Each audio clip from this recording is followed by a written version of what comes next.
interest of thank yous, I want to thank not only Don and his team for setting up this beautiful morning. I also want to thank all of you, the busy entrepreneurs that are dedicated to improving, themselves and investing your time. So I'm humbled and I'm honored to be here to share this time with you. So I really sincerely appreciate that. So give yourselves a hand. So I want to make this, I know that you guys see a lot of, listen to a lot of speakers about businesses and, about improving your business. So I know I've got about 30 seconds to impress you, to say the next hour is going to be worth my time. So what I would like to do is challenge you guys right now. I've got two objectives for our time together. The first objective is I want to be able to give you guys a new lens. So if you want to write something down, on the front of each of you have a workbook. It says get a grip on your business. So what I'd like you to do is write down that first objective right on the front. Just color all over this. Don't worry about writing on this and I don't want to mess it up. Just write right on it. Okay? First objective is to give you a new lens for how you look at your business. Most of us as entrepreneurs, we've got about 136 things just coming at us simultaneously, and we just need a way to kind of simplify things down. So my promise is to help you see your business from a whole new perspective in a very simple way. So that's objective number one. Objective number two is to give you real, practical, simple tools that will give you results in your business when you walk out of here today. Those are my two objectives. Everybody got it? All right, so this is a classroom setting. What's the first objective?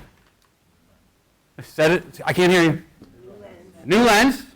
And the second objective is real, practical, simple tools. Perfect. All right, so in order to do that, I got a very simple agenda here. First, got to get real. I got to get real with you. You've got to get real with me. I'm going to keep it simple. If you guys were expecting me to come and give you, some economic theory, you're going to have to go to one of Don's classes for that. I don't have the latest MBA, philosophy out there. You're just not going to get it here. And last, I'm going to give you things that get results. All right, that's, again, just delivering on my promise. That's the agenda. So let's get real for a moment. All of you, show of hands, or stand up, probably easier to show of hands. Who in here is the owner of an entrepreneurial, of their own company? Just show of hands. All right, so maybe a handful of you in here are the owners. So there's other people in here, let's say, who of you are kind of on that leadership team that help do the day-to-day things of leading their organization? All right, a few more hands. Some of the same hands, I see. And that's okay. And then who in here works for one of the two people that just raised their hand? We got fantastic. All right, and anyone that didn't raise their hand, because it's probably not too late to get some physical therapy out there, or around the track. I saw they got a nice PT program here, maybe a massage or something like that. All right, so now that's getting real, with where you guys are and the scheme of things. Now, EOS, what we're passionate about is helping people get more of what they want from their business. So think about that. You're already working hard. I want to help you get more of what you want from your business. So, in the interest of doing that, I've got to ask you guys a tough question. What is it that you want from your business? All right, so let's turn this into a workshop. The first page there is a notes page on the inside of there. I want you to know that this is a very tough question. I asked this question to a lot of entrepreneurs, and they kind of look at me like, I never really thought of that. And it's a hard question. It's a hard question to answer because it's mathematically it's been proven impossible to be part of a system and understand the system at the same time. Kurt Gödel was a contemporary of Einstein, and that was his mathematical theory that he proved. So I'm going to ask you guys to do the impossible. So what I want you to do is to just close your eyes for a moment, trust me, and we're going to kind of just levitate, just let go of all of the things that are, surrounding you right now in your business. And I want you to, just kind of get some clarity and think about what is that number one thing that I want from my business. All right? So when you're ready, open your eyes when you've kind of let those things go. And I want you to answer the question, what is it that I want from my business? Now here's the criteria. It needs to be long range. It needs to be anywhere from 5 to 30 years out. And it needs to be one thing. What is that one thing that you want from your business? Take a moment. There's something magical that happens from the time that you have that thought and it travels down your arm to the pen and onto the page.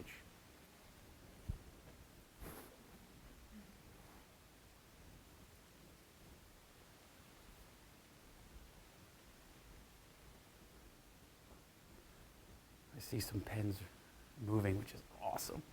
You guys came to play.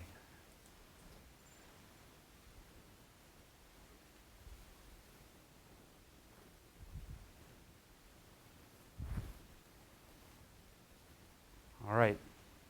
Appreciate you guys doing this because, quite honestly, we can't do what we do unless we know what it is that you want from your business. So you've got an idea right there, which is fantastic. So now, we're getting real. You've gotten real with me. You've written down what it is that you want from your business. Now, I need to get real with you. I need to share with you a little bit about my history, my story, and some discoveries and information about EOS, just to make sure that you know that I'm not here practicing on you. What we're sharing here with you is timeless, proven concepts that have been, in any economy, that are going to help you strengthen your business. So a brief history story, my story is I've always, come from a family of entrepreneurs, always loved business. I decided to pursue a degree in accounting before going into business for myself. Purchased a multi-million-dollar stuffed toy manufacturing company and quickly realized that being a CPA did not qualify me to be a great business owner. I like to say I got my real education when my clients didn't pay me, my employees didn't listen to me, and my life was no longer my own. After 5 years of working in my business, all I had to show for it were a bunch of recurring net losses and about $1 million in debt. But that's when I got obsessed with figuring out what makes businesses truly succeed. I hired business coaches, read every business book I could get my hands on. I even frustrated my employees at times. But ultimately, I figured it out. I figured out how to work on my business. I grew the business, made it profitable, easy to understand, and everyone could see themselves in the vision. So much so that 7 years later, I sold the business to one of my key employees. And I got the opportunity and the pleasure of transitioning and coaching that new leadership team over about a 2-year period. And that's when I uncovered this passion for helping entrepreneurs and their leadership teams really understand what makes businesses truly succeed, besides a great CPA, or a great accountant, right? So that's me. And there's this discovery out there that I've lived, is that the average entrepreneur is working their tail off, and they're just not getting everything they want in terms of profits. And it's actually the other side of it. There's only a very small percentage, like 1 out of 20, that are getting everything they want out of their business. They're working really hard, right? But they have a certain peace about themselves, right? They have a certain balance in their life. Like I said, 1 out of 20 right, are getting that. And what drove Gino Wickman, who's the author of Traction and the founder of EOS, was to say, what are these common things? What's the roadmap? What's the secret sauce, if you will, to help entrepreneurs? If most aren't getting what they want, there's got to be a way. There's got to be a simple way of bringing this all together.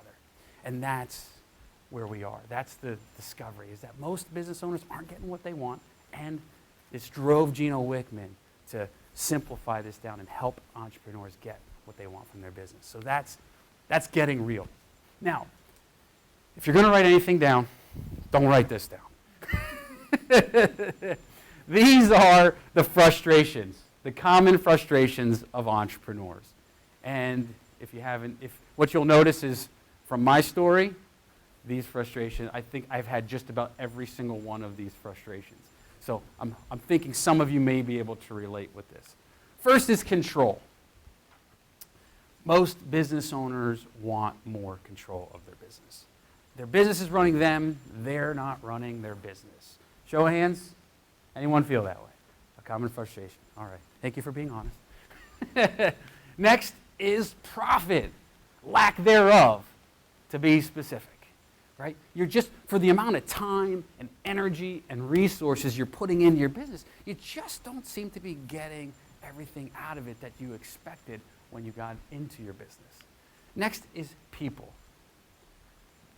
Frustrated with people. They've got good people, they just don't seem to listen, follow through, or see the bigger picture. Do any of you have people in your business? All right, well, that's good. Next is something called hitting the ceiling.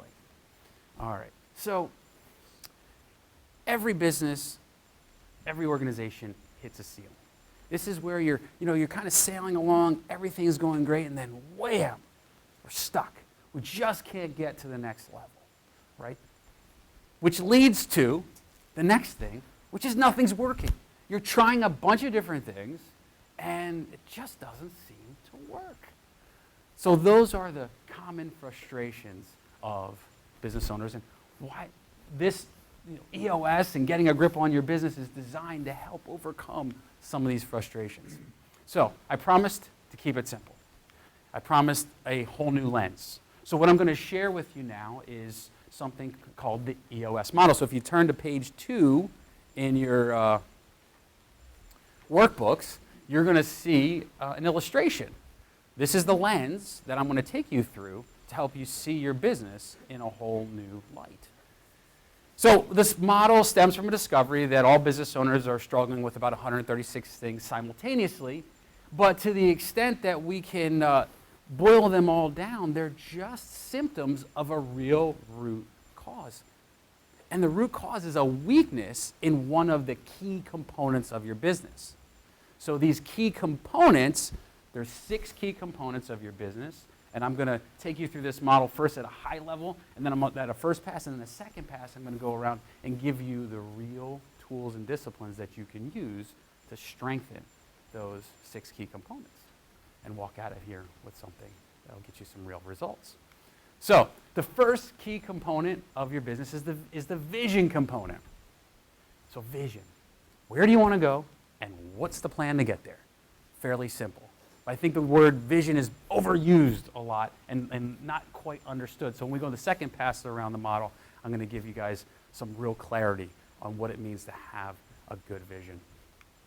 Well, we can't achieve a great vision unless we have what? Great people, right? Well, and this is really defining what do really great people look like for your organizations.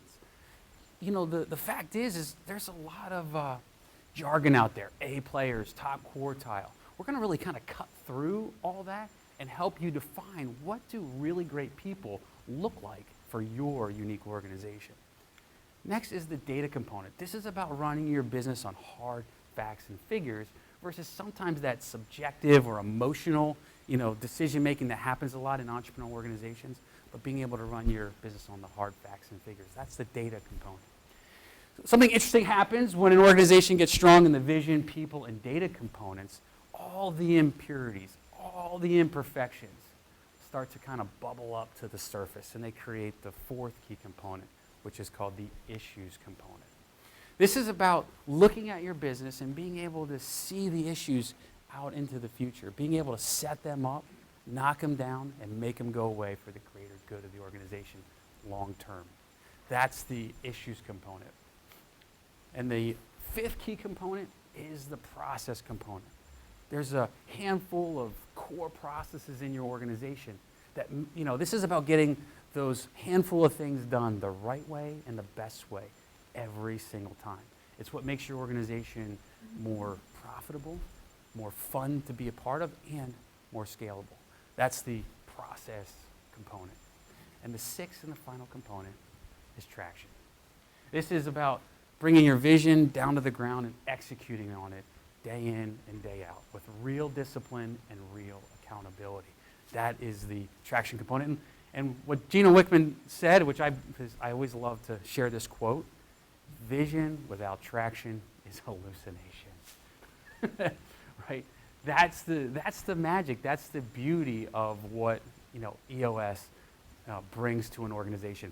We like to say that we help organizations improve in 3 areas: vision, traction, and healthy. Vision is first getting the leadership team 100% on the same page with where the company's going and the plan to get there. Traction is instilling real accountability and discipline so that leadership team gets really good at executing on every part of the vision. And healthy is building a more cohesive and functional leadership team because most of the time they're not. As goes the leadership team, so goes the rest of the organization. Ultimately, we get to a point where everyone in the organization is crystal clear on the vision, executing on that vision. And you've got a bunch of people who enjoy coming to work and spending time together. Now, what I'm going to share with you, this discovery, this EOS model, right? So since Gino developed this model about 30 years ago, right?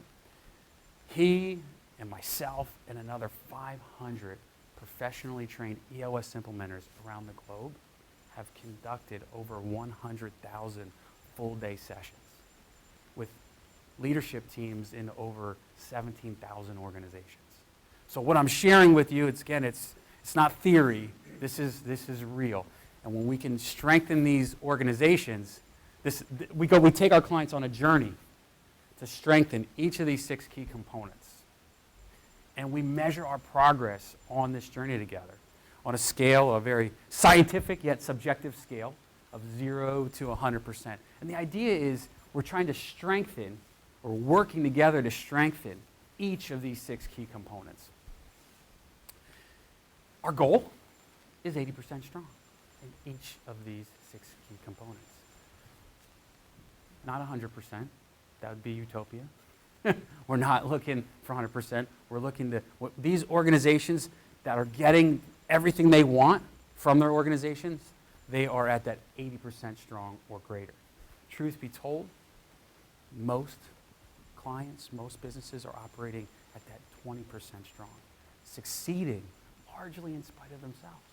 That's the part of this discovery and part of our passion of helping business owners strengthen each of these 6 key components. So now we're going to take a second pass around the model. So if you guys want to go to the vision document, we have 2 tools in each of the key components. First is we're going to answer 8 simple questions. If you want to get clarity on the vision, what I encourage you to do is answer these 8 questions with your leadership team. All right? They're really easy questions. It's, hey, what are your core values? Right? What is your core focus? What is your 10-year target? What's your marketing strategy? What's your 3-year picture? What is your 1-year plan? What are your 90-day rocks? And what are the issues? What's in the way? Answering those 8 simple questions will help you and your leadership teams get absolute clarity. It's not 9 questions. It's not, so we tried to get it to 7, we couldn't. Right? It's 8 simple questions. I promise you guys simple, right? 8 simple questions. And as you guys noticed, there's something called a vision traction organizer. Those 8 simple questions We document the answers to those 8 questions on this vision traction organizer. This is not a 10 to 15 page strategic plan. It's a 2-page document. The answers to those most important questions, and will give you absolute clarity over your vision. So you can see the document here is similar to what you have in your workbook. 8 simple questions. I'm going to go through this document with you at a more detailed level because I want you to understand it. It's very powerful, and there's a lot of misconceptions out there because simple doesn't always mean easy, right? So I want to make sure I can strip away any complexities or any confusion with you as it relates to your vision, your core values. So this is, we like to say, how many of you have core values in your organization? Show of hands. Okay. How many of you have, core values were written by someone in the marketing department? Why are you laughing, Mike? All right. How many of your core values you think impress your clients? Yeah, okay. All right. How many of your core values you came from like a survey that maybe HR did? All right, well, I got news for you. We've proven that's not the best way to come up with your core values. What? Oh. Can we be a little bit interactive, or I don't want to get you off track, off pace? Let's hold the questions for the end, just because, like Don said, I got 63 slides.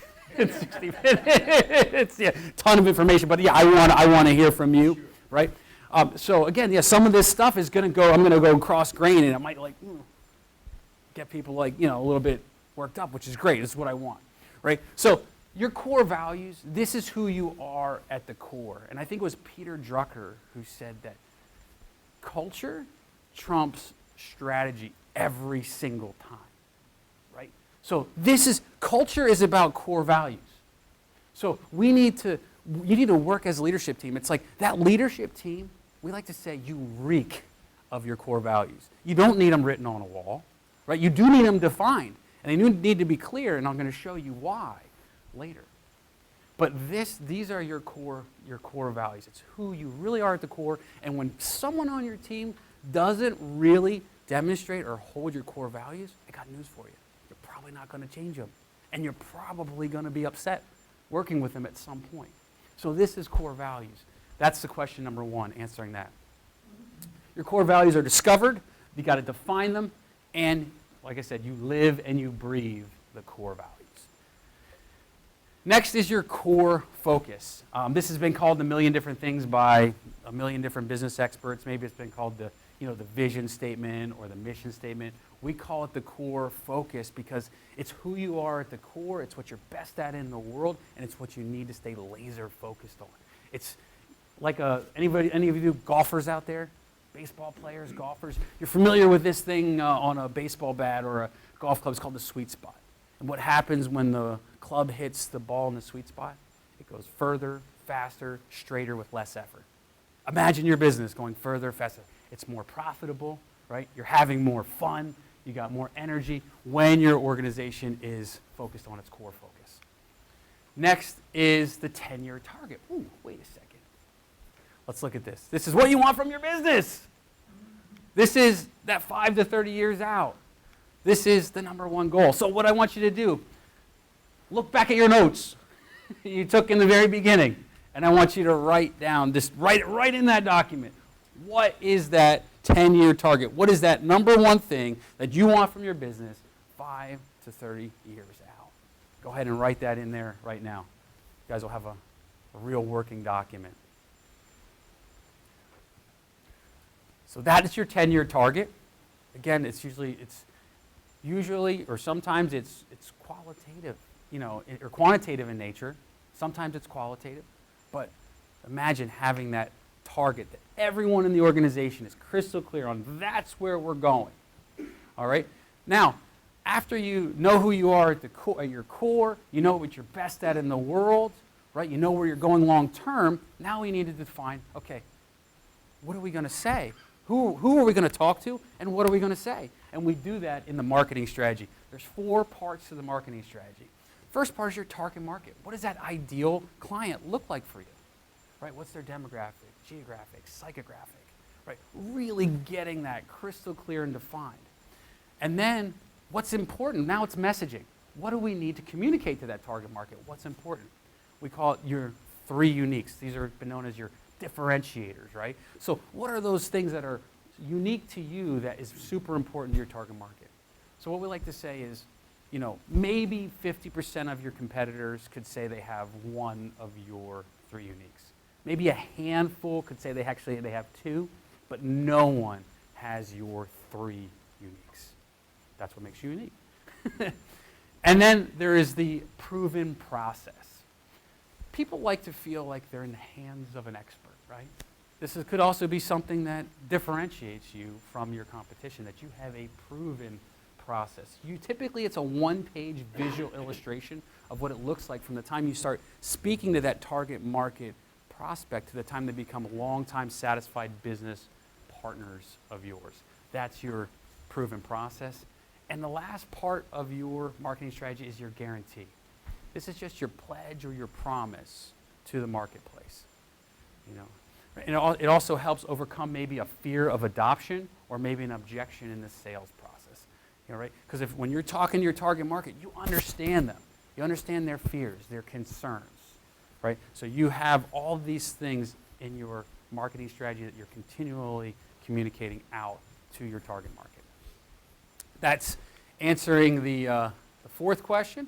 And now we're going to go on to answering the 5th question. We're going to kind of ratchet things down, get a little more traction here. We're going to create what's called a 3-year picture. Again, not a 5 to 15-page strategic plan. This is just, hey, let's pick a date 3 short years from now. What are some of the key numbers that we need to stay focused on? What's our revenue going to be? What's our profit going to be? What's that maybe key measurable that keeps us on track to that 10-year target? And then answer the question, as a leadership team, what does it look like? What does this organization look like 3 short years from now? And just this idea of getting it out of your head and starting to visualize in 5 to 15 bullet points. What is maybe the number of employees, the number of locations, awards you will have won, different revenue streams, all kinds of things. Just getting it out of your head, and something sort of magical happens, right? Once this gets out of your head, and you guys agree on it as a leadership team, the chances of you accomplishing it are so much greater, right? We've just seen it way too many times to not know it's magical. Some call it the law of attraction, right? I had a client that put on their 3-year picture that they wanted to have a $500,000 endowment fund. And within 9 months, people are sending them checks. Their membership. It's just when you get it out there, when you get that vision out of your head, you get it clear, people can start, jumping in. That's the 3-year picture. Now we've got the 1-year plan, right? So the 1-year plan. Again, we're going to look at some of those same top measurables, the revenue, the profits, but we're going to set some goals, some top company goals. Now, 3 to 7 top company goals. Not 23. Not 23. The top 3 to 7. We always say less is more. You will be surprised because there's a lot of prioritization. There's a lot of agreement that has to happen to get to those top 3 to 7 company goals. Who thinks goal setting is easy? Well, a lot of honest people here. Goal setting is challenging, and getting the leadership team to agree on those top 3 to 7 company goals is super important. And that sets us up then to move into what we call the 90-day world. We're going to look at we call them rocks. What we found is, rocks is kind of a sticky term. It's been borrowed, I think it's been, Jim Collins, I think, had in Good to Great, and, Vern Harnish. So this term has been out there for a while. But what we've discovered is people don't like goals. People like rocks. Right? It's a really sticky term. Like, what are your rocks? What are your 90-day business priorities? So, again, future date, revenue, profits, measurables. But then we're going to set, again, 3 to 7 top company rocks for your organization, and then ultimately for your leadership team as well. That's the rocks. And the last, certainly not least, is the issues list. What are these things that we don't, this is about building a practice of getting issues, getting challenges, opportunities out of your head and onto a piece of paper so that I'm going to show you later how you can go about solving some of these issues, because sometimes issue solving is somewhat of an epidemic in business today. So, those are the 8 questions. I know I went through that in quite a bit of detail, and you're like, Jim, if the rest of this is going to be this detailed, we're going to be here until noon. That's a different workshop, and you got to pay for that one. All right.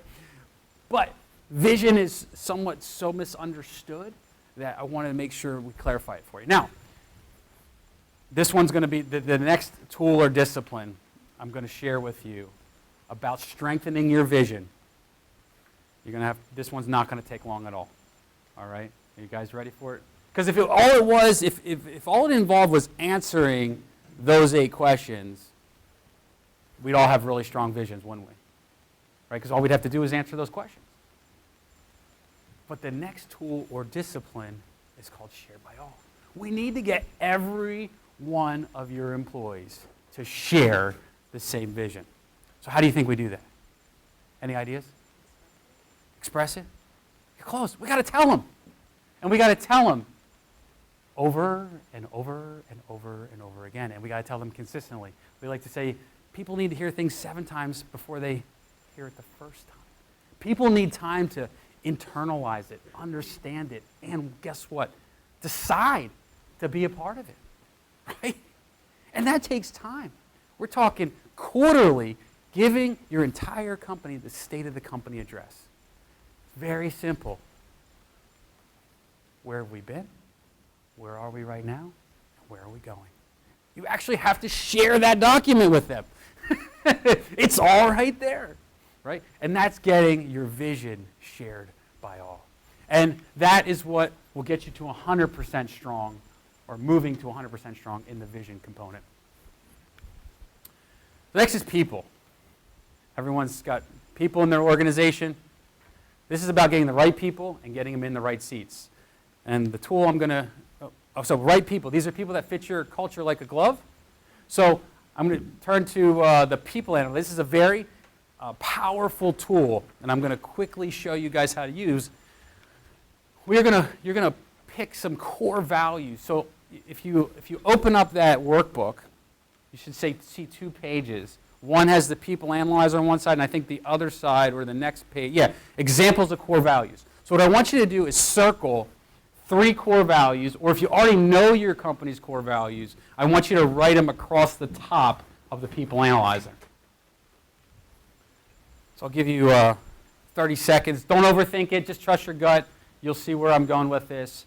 Just grab a couple of core values. The core values that I've got listed up here, these are the EOS core values. Humbly confident, grow or die, help first, do the right thing, do what you say. If you don't reek of these core values at EOS, we're probably not going to have you part of the team. Or you're just not going to fit. So then what I want you to do is, once you got those core values, everybody's got a couple of core values up there. All right, I want you to write, challenge yourself, write your name on the line. And then I want you to write your best employee. Who's your best employee? And then I want you to write your worst employee. And if that's all 3 the same names, I'm sorry. But this is a super valuable exercise. And even, again, even if you're, just pick the worst of the best, right? Just put a name on the line. And this is a very simple exercise. We need a very simple way of evaluating consistently, does this person demonstrate your core values? And our scale is plus means most of the time they demonstrate that core value. Nobody's perfect, right? But just most of the time they demonstrate that core value.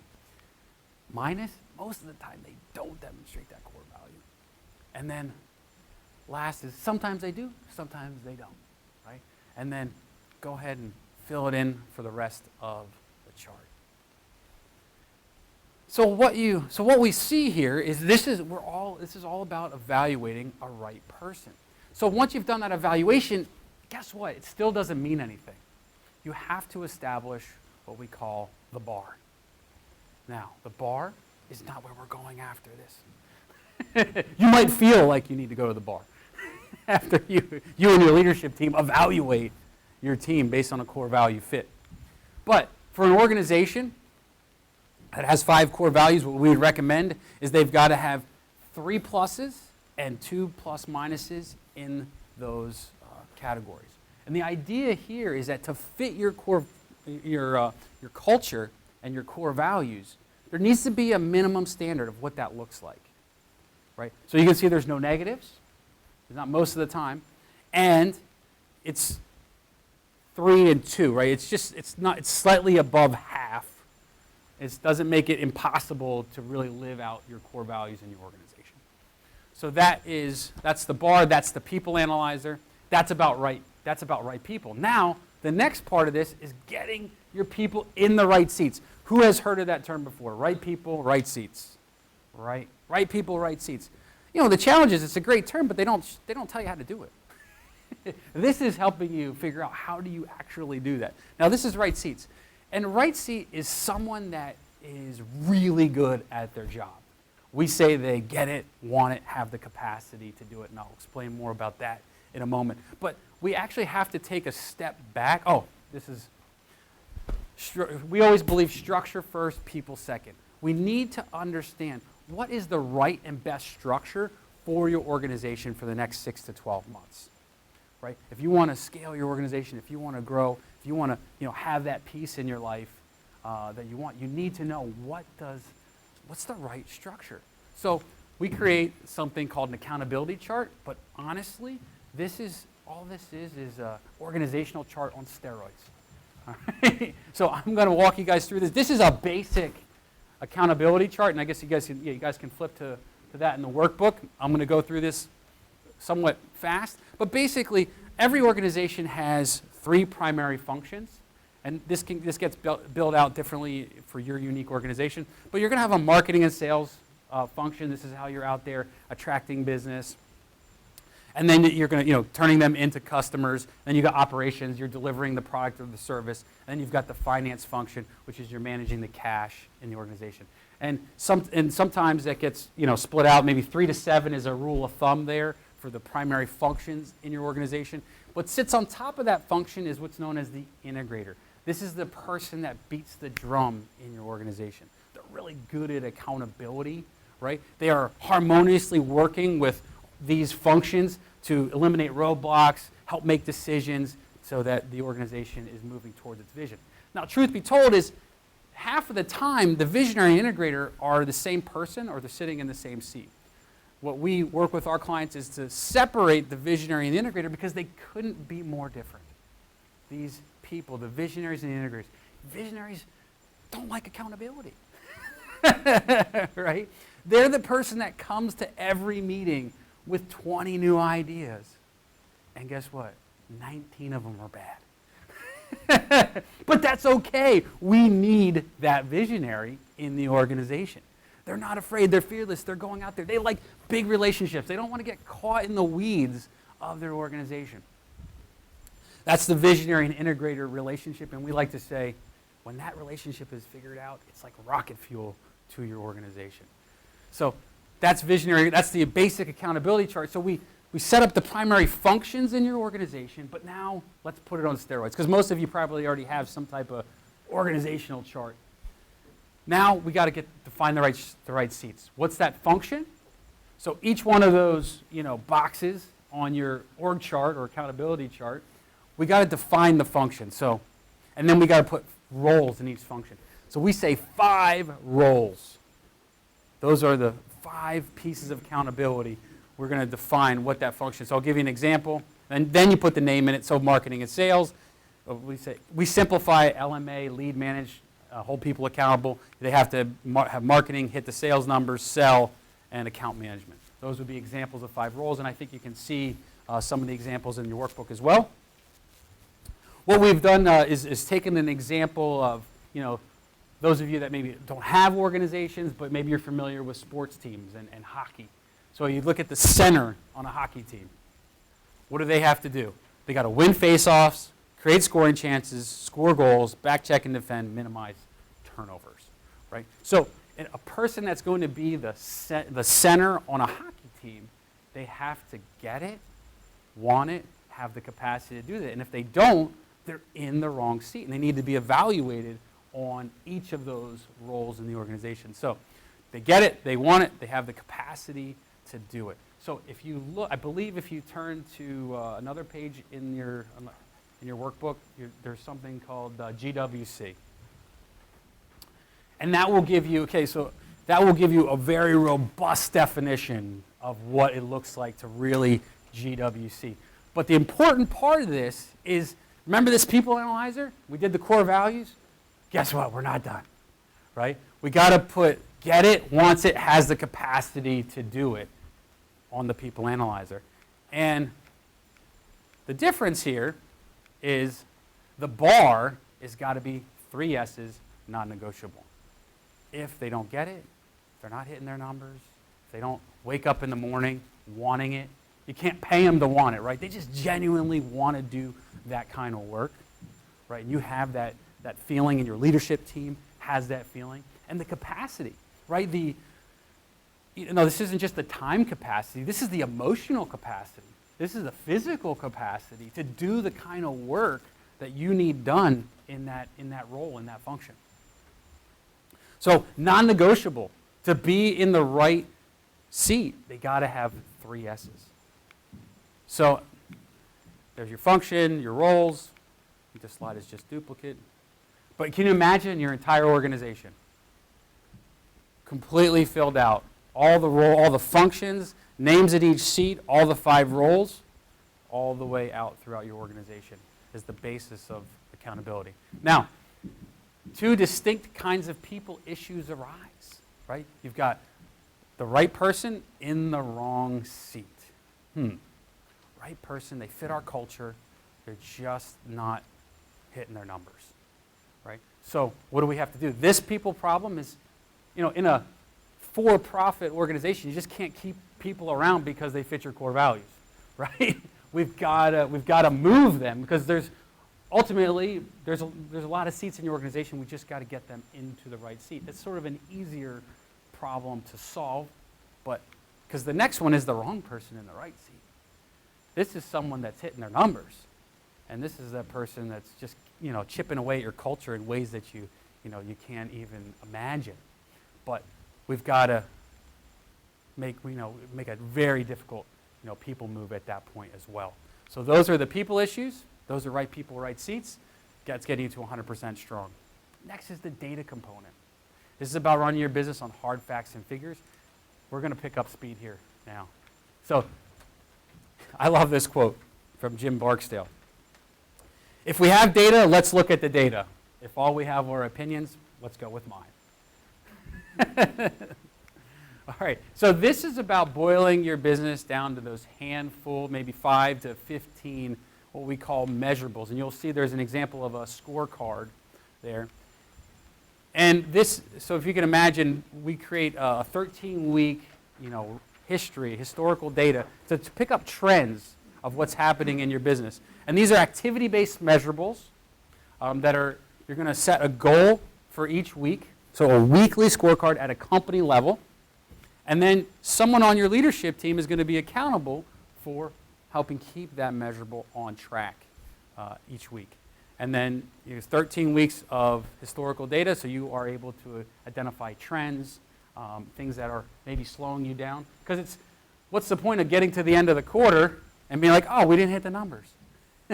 What can we be doing? Can we see things arising in advance? So we keep a company scorecard. And so there's some examples in your workbook of some scorecard measurables. Did my clicker die? Oh, there we go.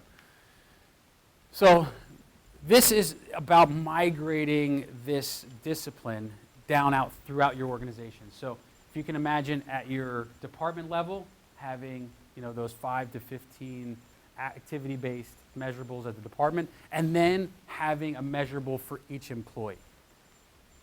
Every employee has a number. Did you know that? Whether you give it to them or not, they'll give it to themselves. All right. Do you know what every employee's number is if you don't give it to them? 0? 4:30. What time are we going home? Right? This is about migrating this discipline down throughout your organization so every employee knows what helps keep the business on track from their, from the role that they play every single week. That's getting you to 100% strong in the data component. Next is the issues component. What are those challenges manual, right? Entrepreneurs typically don't like documentation. That's going to be a sticking point. I'm going to show you what we do. It's a handful of core processes. You've got a people process, a marketing process, a sales, maybe a couple of operation core process, customer service, and an accounting core process, right? We get it documented, simplified, so it gets what we call followed by all. So this is, imagine a table of contents. This is your document, your people process. This is more like a checklist than it is a detailed documentation. These are just examples, and you can see them in your book of what it looks like. And again, I love this quote from the founder of the Four Seasons. Systematize the predictable so you can humanize the exceptional. That's getting your core processes documented. Now, if it was easy as just getting it documented, well, who has a lot of documents, a lot of process documentation in their business? Yeah. What's the problem? You should be 100% strong there. The problem is we got to get it followed by all. How do we get the documentation followed by all? So we have a checklist. You got to make sure that everybody that touches the core process is trained on it. They know how they're measured on it. There might be a scorecard measurable in there. And then make sure that you're leading and managing and holding people accountable, and ultimately make sure that at least annually that documentation is being updated in your business. Train, measure, LMA, update. That is getting your core processes documented and followed by all. That's what's moving you to 100% strong in the process component. Last and certainly not least is the traction component. This is about bringing your vision down to the ground and executing on it, week in and week out, day in and day out. And as mentioned earlier, this revolves around rocks. Traction revolves around the 90-day, creating this 90-day world. What are those top business priorities, not only for the company, but for the leadership team, as well as every employee in the organization has 1, 2, maybe 3 rocks. What is the top priority that needs to be focused on and completed by each of your employees? That's the rock, that's the 90-day world. And then next is meetings. Who has great meetings in their organization? Who walks away from meetings being like, that was a complete waste of time? Right? Well, what we've discovered is that, leadership teams very rarely have great meetings. So the tool I'm going to show you next is something called, the meeting pulse. This is about having as a leadership team, what we recommend is that leadership teams are getting in a room face-to-face once a week for 90 minutes. So this is the agenda that I'm going to show you. It's the meeting pulse. It's the same day. It's the same time. It starts on time. It ends on times. It has the same agenda. Would you like to see that agenda? I think what page is that on? It's page 14. This is what we call the L10, the level 10 meeting agenda. And it's going to focus on some reporting aspects. Good news. 5 minutes on good news. See, a lot of us entrepreneurs, there's something psychological happening. We're working in our business. We need to transition to working on our business. And it's about remembering we're people, and the people around us are real people too. Share with us some good news that's happening, whether it be even in your personal life. Because guess what? Every business is a family business, right? If things aren't going well at home, they might not be going well in the business. Actually, I can pretty much assure you they're not. And if things aren't going well in business, man, the cat better look out. Like it goes back and forth. So we share good news. There's something really important that happens when we get ourselves in a positive state of mind to start a meeting. You are much better problem solvers. So we start the meeting always off with a positive note. And then you can see we're checking in on the scorecard, our rocks, and our employees. Any headlines, any customer news that should be reported on, we put that right up there in the front. Reporting only, this is one of those areas that can easily go right into like trying to solve problems and big, long, elaborate explanations. We have a mechanism to handle that. We have a term we call drop it down. But we've also injected to-do lists. So this to-do list it's a to-do list on steroids. Because what happens is from the next part of the meeting, which is your issue solving, this issues list is like what you committed to from the last meeting to go out there and solve.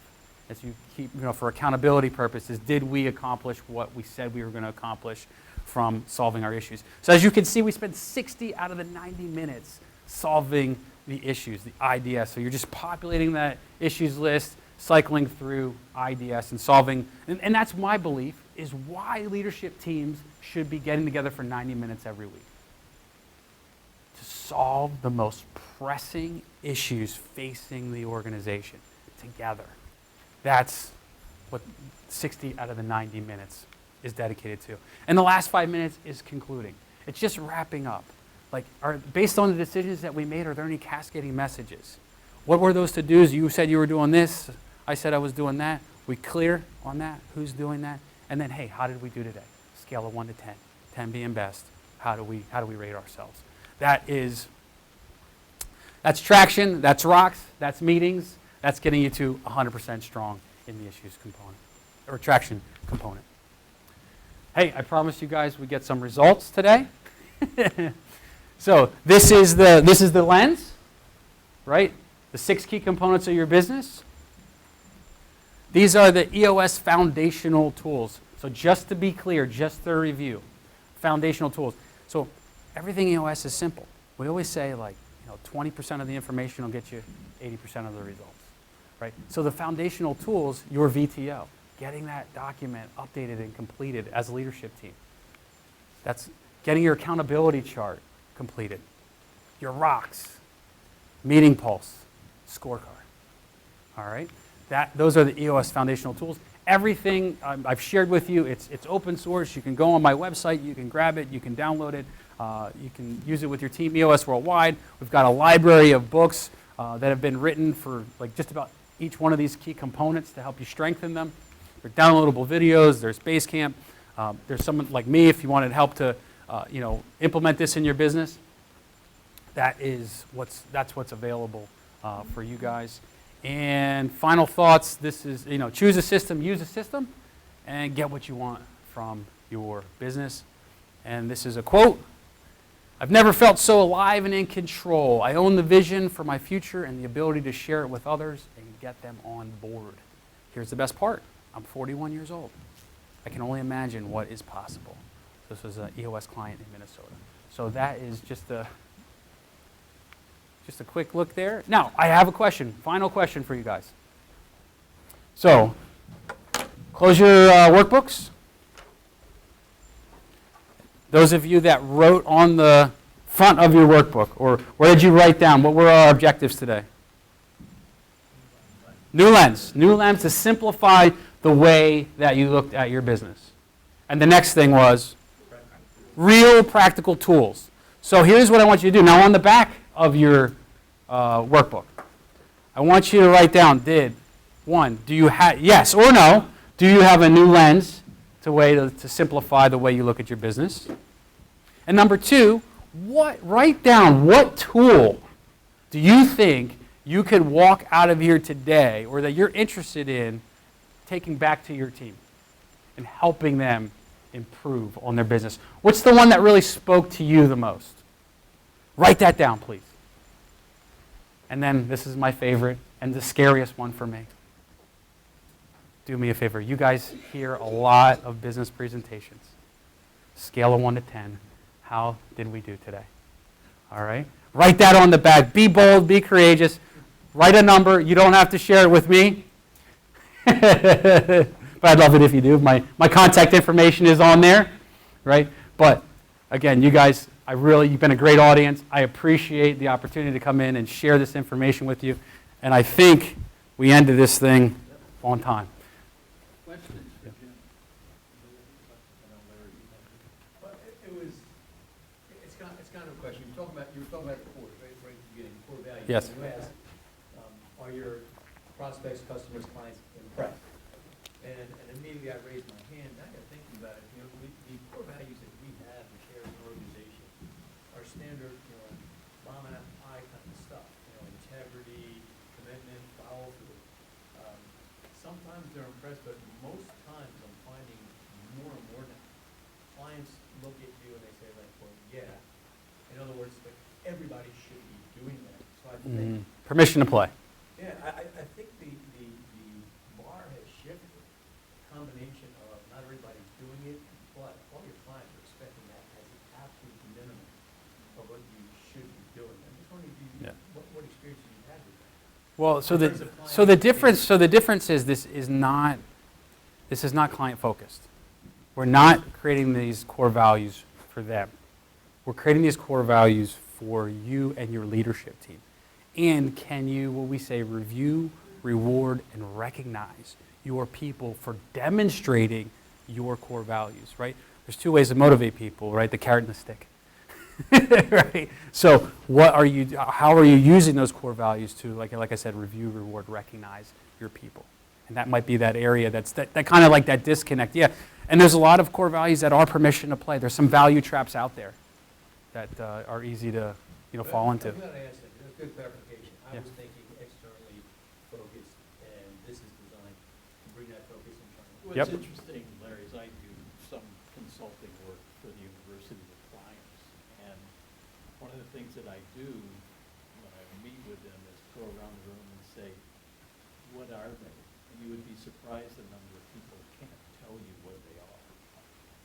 And until they can do that, how can they live them if they can't tell you what they are? Yep.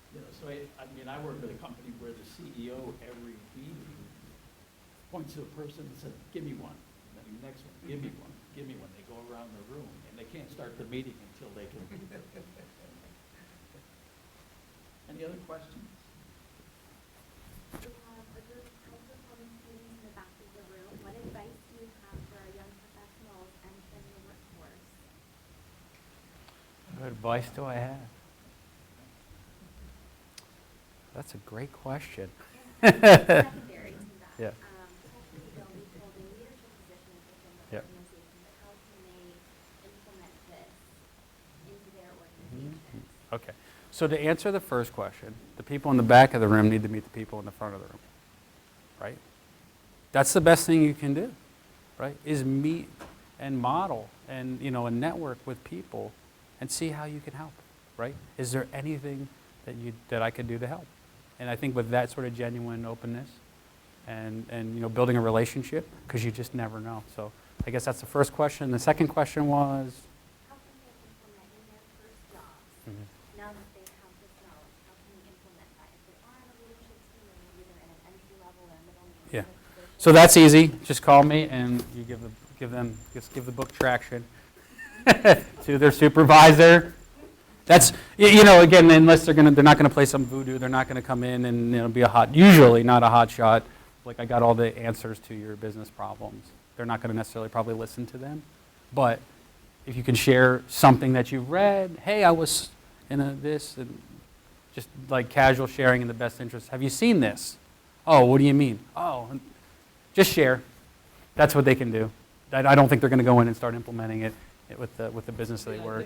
I think the thing that I learned, Michelle, halfway through my career was I worked for some very large organizations and they had the big book and all that sort of thing. Nobody really looked at it or paid attention to it. And I became more successful as a leader by showing one page that I can show that page to the top, all the way to the person who was sweeping the floor, and they knew exactly what we were trying to do. And when you do that, and they understand, because a lot of times you'll find employees will say when you give this grand vision, say, well, but what's my role? How do I fit into that? How do I help you meet that goal? And by having this simplistic plan that's one page that's easily understood, it makes it a lot easier for people to really be aligned and know what the priorities are and the goals are. And some of my colleagues in this have probably heard me talk about a lot of this stuff. But this is a system that's, to me, it works, and it gets alignment, and people really understand exactly what they need to do to make the organization go. The other thing for young professionals, talk to people who work in the company. Find out who the people are who have been where they want. All the different jobs in different departments. If it's a bigger company, you just talk to them. Find out what they like, what don't they like, what would they change, and then assimilate that back into something and maybe get the message, the value out. Any other questions? Well, let's thank Jim for a great presentation. Thank you, guys. And again, our next session will be on November 16th. It is with Visions Credit Union. We're going to talk a little bit about blockchain, cybersecurity, and crypto. How would you accept crypto? But also talk a little bit about what they see for the economy due to the recession and what organizations should be paying attention to with their business, and how a financial institution looks at that. So make sure you take a bagel or have a cup of coffee on the way out.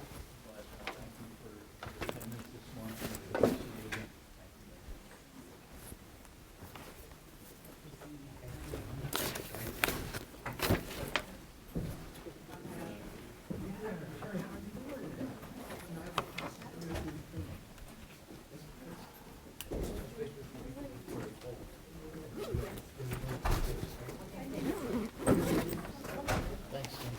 Thank you. What was your name? Tim? Nice to meet you. What company are you with? The Protection Bureau. We do security systems integration. Oh, very cool. Yeah. All right. We were privately held, but now we're corporate. So trying to Okay. keep the entrepreneurial spirit is Awesome. what we need to do locally. So Good. thanks. Yeah, good meeting you. Hey, hey, thank you. What was your name? Jack Hossam. Jack? So what year are you? I'm a senior. A senior? All right, so were you in one of the programs, like working with? Yeah, I work at Opaque. Yeah, I'm on Opaque. the baseball team. On the baseball team. Rodney. Rodney, thank you. Yep. Yeah, so it was cool. Good. Presentation. Oh, I thank you. Appreciate it. Thank you. Yeah. All right, have a good day. You too. Especially you. to apply for businesses, small companies. A lot of similarity to Six Sigma Okay. and continuous improvement. I worked for corporate America in my day. Yeah. And you boiled it down nicely for a small organization. Very practical. So would you mind?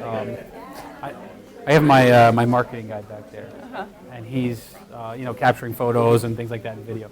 And he was like, well, maybe there's someone like that's a great connection of like what we do to like that bridging that. Would you be open to saying that to him? I don't want to put you under. I don't want to put you under any. It's typically just very conversational. We just talk. Don, what is your official title here? I am director of the MBA program at Alvernia University, also the director of the Center for Entrepreneurial Leadership, and a full-time faculty member in the business group here. Wonderful. And whatever question I ask you, if you could please rephrase the question as you segue into your answer. So if I ask for your favorite color, please tell me my favorite color is Yeah. Okay. brown. So the context of what was this a class this morning, or was this a program? What was the context for this morning? The context for our meeting this morning is that the Center for Entrepreneurial Leadership, basically what we do is have 6 seminars each year, and we focus on best practices of business, and we focus on really providing professional development opportunities for family-owned and small business. So you identified EOS as you had some familiarity with EOS or similar models. Can you talk about that? Yeah, I was very familiar with EOS. One of the things that about halfway through my business career I learned was that it was very important to have a simple system in order to communicate to employees as to what the goals of the organization were, what the core values are. And I believe core values is where it starts, because if the leadership team doesn't set what the core values are, they set themselves, and usually that's not good. So that's a really critical first step, and I learned that through learning about the EOS process about 20 years ago. Fantastic. And so why did you think that that topic was of interest to this group this morning? Well, it's of interest that this group was interested in this topic because their entrepreneurs are small family or privately held businesses, and most of those companies struggle to find opportunities for professional development that is minimal cost. So what we try to do is expose them to opportunities such as the EOS system and what Jim talked about this morning, to one, start to give them direction, but also network with the people that are at the meetings, but also as well to put this program in practice, because for me, I'm a big supporter of that program. And so, as one who put this together, are you happy with how Jim did this morning, presenting the content, and what the students, the folks who attended, what they received? Jim does a great job in presenting the system, and I think does a good job in whetting people's appetite to want to know more about it. It also gives them the tools to take away in order to begin to look at executing it. Certainly at this meeting, I had several people come up and thank us for doing this, showing them what this system was, and wanting to learn more about its availability. Wonderful. And if somebody wanted to learn more about your entrepreneurial program here or any other programs, what would be the next logical step for them? The logical step for folks to take to learn more about what we do here is there's a website called the Opaque Institute.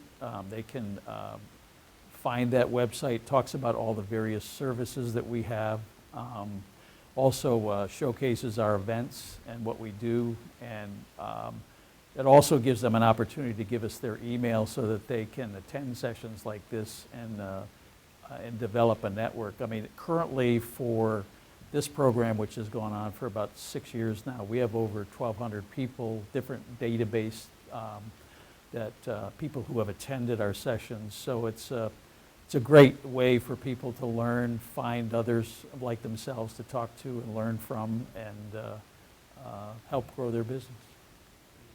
Jim, any questions? Is there anything else that you wanted to share? No, I'm good. All right.